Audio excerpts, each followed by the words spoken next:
Dans Jean 6, le Seigneur déclare que la manne typifie sa chair et son sang, qui devient la nourriture de son peuple au travers de sa mort. Notre témoignage, ce n'est pas simplement parler de ce que nous savons de lui, sans notre identification en Christ. Il ne peut y avoir de véritable témoignage conforme à sa personne. Cela nous parle de manière différente de la manne. Cela nous parle de manière différente de la manne. Il ne s'agit pas de l'expérience que nous avons de Christ, ni de la position que nous avons en lui, mais de notre ministère, d'un ministère qui jaillit de la vie, de résurrection. La verge d'Aaron était une chose morte lorsqu'elle fut placée dans la tente du témoignage, mais en résurrection de vie, elle avait poussé des boutons, produit des fleurs et porté des fruits. La manne nous parle de la vie qui se manifeste hors de la mort. La verge parle du ministère issu de cette vie qui n'a pas été retenu par la mort. C'est le fondement de tout témoignage pour Dieu. Sans entrer dans la mort de Christ, nous n'avons pas la vie en nous-mêmes. Et sans l'expérience pratique de sa vie de résurrection, il ne peut y avoir de véritable ministère. La manne qui parle de la vie qui jaillit de la mort et la verge qui parle du ministère fondé sur cette vie qui n'a pas été retenue par la mort, ces deux choses ont été placées dans l'arche du témoignage. Et sans ces deux choses, il ne peut y avoir de vrai témoignage. La manne et la verge font de nous ce que Dieu veut que nous soyons en Christ. Ce qu'il est devient nôtre.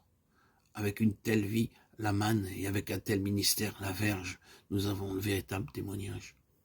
Quand nous voyons un homme avec une intelligence vive, avec des capacités d'organisation, éloquent et énergique, nous disons, ce serait merveilleux si un tel homme devenait prédicateur. Ce serait précieux pour la cause de Christ. Nous pensons que si seulement ces capacités pouvaient être canalisées dans la bonne direction, ce serait un gain pour le royaume de Dieu.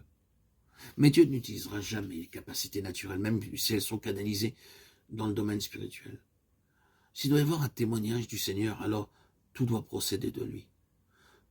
Tout ce qui vient de l'homme et qu'il possède de manière naturelle doit être mis de côté, car tout doit être issu de la résurrection. Et la résurrection présuppose la mort.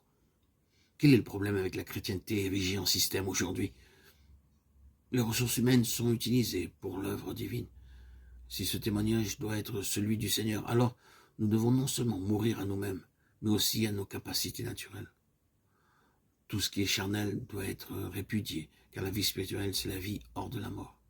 Aucune puissance d'ici-bas n'aurait pu faire bourgeonner la verge d'Aaron, car c'était un morceau de bois sec, de bois mort. Aaron en lui-même était aussi mort que les autres hommes. Ce fut le bon plaisir de Dieu de l'appeler, et cet appel était la seule chose qui le différenciait des autres hommes. L'appel venait de Dieu. C'est donc pourquoi la vie et les fruits devaient aussi procéder de lui. Il n'y avait aucune contribution des ressources de l'homme. L'homme naturel doit se retirer pour que le véritable témoignage de Dieu puisse se manifester.